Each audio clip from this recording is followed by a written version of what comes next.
నా హైడ్రేషన్ కోసం I just trust one thing, ఫుల్గా వాటర్ ఉండే కంట్రీ డిలైట్ వల్ల పొలాచి కోకోనట్స్. సో ఇప్పుడే కంట్రీ డిలైట్ యాప్ డౌన్లోడ్ చేసుకొని ఆర్డర్ చేయండి.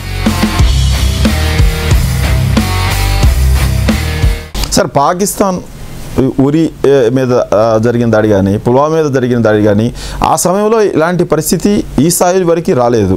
కానీ ఇప్పుడు పరిస్థితి గంభీరంగా ఉంది, ఉద్రిక్తంగా ఉంది. భారతదేశం కూడా ఏదో ఒకటి చేయాలన్న దాంతో ఉంది. బీహార్కి వచ్చిన ప్రధానమంత్రి కూడా చెప్పారు, వాళ్ళని ఎక్కడ ఉన్నా వాళ్ళు వెనక ఎవరున్నా కూడా పట్టుకుంటామని. వాటికి వీటికి తేడాని అంటే ఇలా చేస్తే భారత్ ఇలా రిటార్ట్ అవుతుందని పాకిస్తాన్ ఊహించి ఉండకపోవచ్చా? ఎందుకు తెలియదు, పాకిస్తాన్ బాలాకోట్ స్ట్రైక్స్ అనుభవం ఉంది కదా. అప్పటికిప్పటికి ఏం తేడా ఉంది? తేడా ఉందని మీరు అన్నారు కానీ ఎక్కడా తేడా లేదు. పుల్వామా దాడి తర్వాత మనం నాయకుల స్టేట్మెంట్ చూడండి, పహల్గామ్ దాడుల తర్వాత నాయకుల స్టేట్మెంట్ సేమ్, తేడా ఏమీ లేదు.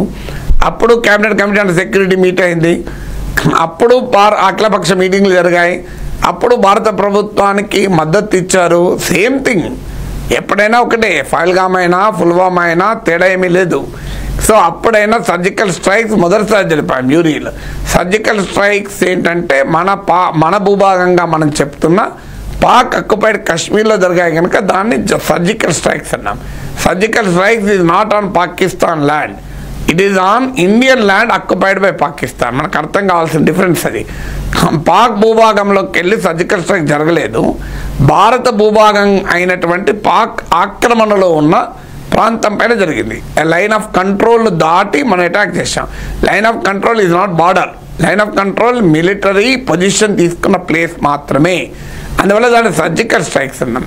తర్వాత పుల్వామా తర్వాత మరింత తీవ్ర స్థాయిలో బాలాకోట్ దాడులు జరిపారు. బాలాకోట్ దాడులు రైట్ ఇన్సైడ్ పాకిస్తాన్, అది పాకిస్తాన్లోని ఖైబర్ పఖ్తూన్ఖ్వా రాష్ట్రంలో ఉంది.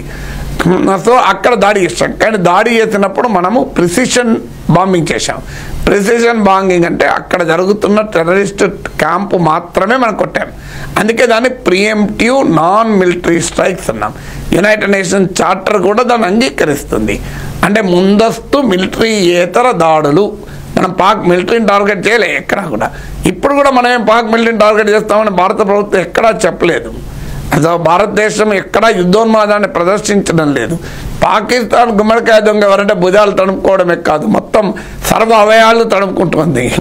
మన గుమ్మడికాయ దొంగ అనకముందే తడుపుకుంటుంది.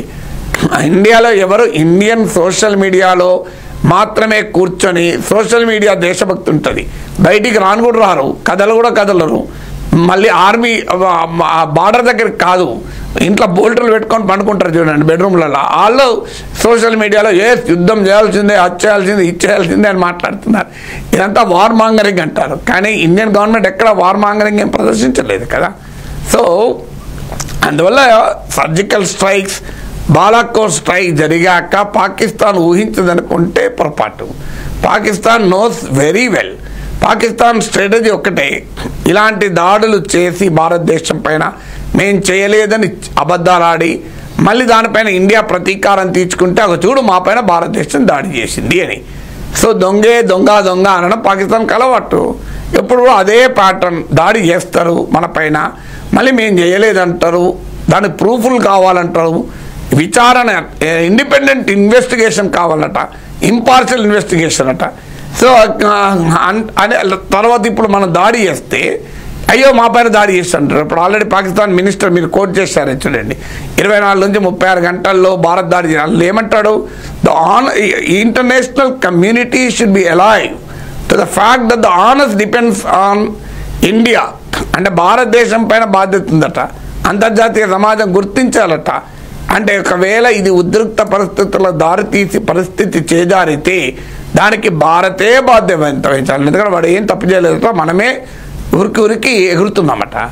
సో ఇది పాకిస్తాన్ యొక్క జనరల్ ప్లాన్ కదా. ఇలా కొత్తగా చూస్తున్నామా, 40 ఏళ్ళ నుంచి చూస్తున్నాం. ఇదే పని ఎప్పుడు చేస్తారు, ఇప్పుడు వాళ్ళ పని ఇదే.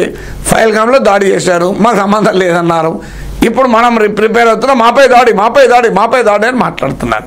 కానీ పాకిస్తాన్కి అర్థం కావాల్సిందంటే 2019, 2025 కూడా మారింది పరిస్థితి. World is not believing Pakistan. Pakistan is irrelevant. ఆ రోజు 2021 వరకు అమెరికాకు పాకిస్తాన్ అవసరం ఉండే, ఎందుకంటే ఆఫ్ఘనిస్తాన్లో తాలిబాన్లను ఎదుర్కోవటానికి అమెరికాకు పాకిస్తాన్ అవసరం అండి.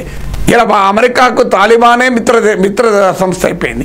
తాలిబాన్కి అధికారం ఇచ్చి అమెరికా వెళ్ళిపోయింది. ఇప్పుడు పాకిస్తాన్ అవసరం లేదు ఆఫ్ఘనిస్తాన్లో. తాలిబాన్ ఇలా పాకిస్తాన్ వ్యతిరేకిస్తుంది. ఇంట్రెస్టింగ్ ఏంటంటే Taliban is ready to support India. విచిత్రం ఏంటంటే మనకు మద్దతు ఇవ్వడానికి రెడీగా ఉంది. ఆడ ఇండియా పైన అటాక్ చేస్తే, మనం అటాక్ చేస్తే బెలూచిస్తాన్ నుంచి BLO బెలూచి లిబరేషన్ ఆర్గనైజేషన్ వాళ్ళు వాయించి పడేస్తారు. ఖైబర్ పఖ్తూన్ వాళ్ళు టెహరీకి తాలిబాన్ పాకిస్తాన్ వాళ్ళు వాయించి పడేస్తారు. తాలిబాన్ వాళ్ళు డ్యూరాండ్ ల్యాండ్ మీద వాయించి పడేస్తారు. ఈ పాకిస్తాన్కి ఎవరు మద్దతు ఇవ్వాలి? So Saudi Arabia, United Arab Emirates లాంటి ఇస్లామిక్ కంట్రీస్ మద్దతు ఇవ్వడం మానేశారు. ఆఖరికి తుర్కీయే ఎడగాన్ కూడా కాశ్మీర్ గురించి ఈ మధ్య ప్రతిసారి మాట్లాడేవాడు. నిన్న కరాచీలో వాళ్ళ మిలిటరీ కార్గో ఎయిర్క్రాఫ్ట్ దిగింది. అందులో మనం అభ్యంతరం చెప్తే లేదు రీఫీలింగ్ దిగింది, ఆయుధాలు ఏం కాదన్నారు. సో ట్రంప్కి అయితే ఇది 1500 సంవత్సరాల ఇష్యూ అట. ఆయనకు 1947లో పాకిస్తాన్ ఏర్పడిందని కూడా తెలియదు. 1500 ఏళ్ల నుంచి కాశ్మీర్ సమస్య అంటాడు. సో ఇండియా పాకిస్తాన్ 1500 ఏళ్ళుగా కొట్టుకుంటుంది సరిహద్దు మీద అంటాడు. సో చైనాకు పాకిస్తాన్కు నెక్సెస్ అన్నమాట నిజం. ఎందుకంటే మనము అమెరికా నాయకత్వంలోని చైనా వ్యతిరేక క్వాడ్ కూటంలో ఉన్నామన్నది చైనా కోపం. కానీ వాళ్ళ చైనా కూడా ఇండియా వైపు చూస్తుంది ట్రంప్ను ఎదుర్కోవడానికి. ఆల్రెడీ చైనా కంపెనీలు భారత్ వైపు చూస్తున్నాయి. చైనా ప్రభుత్వం భారత్తో సంబంధాలు కూడా చూస్తుంది. అందువల్ల చైనా మాటల వరకే తప్ప చేతల రూపంలో పాకిస్తాన్కు సహకరించే ప్రసక్తే లేదు. ఎందుకంటే గాల్వాన్ లోయలోనే మన ఉద్రిక్తతలు తగ్గించుకున్న చైనా ఇప్పుడు ఇస్లామాబాద్ సపోర్ట్ చేస్తుందా? పాకిస్తాన్కి ఇవాళ ప్రపంచంలో ఎవరు సపోర్ట్ చేసేది లేదు. India is powerful nation, India is responsible country. ఇండియాతో పని ఉంటుంది, పాకిస్తాన్తో ఏం పని ఉంటుంది ప్రపంచానికి?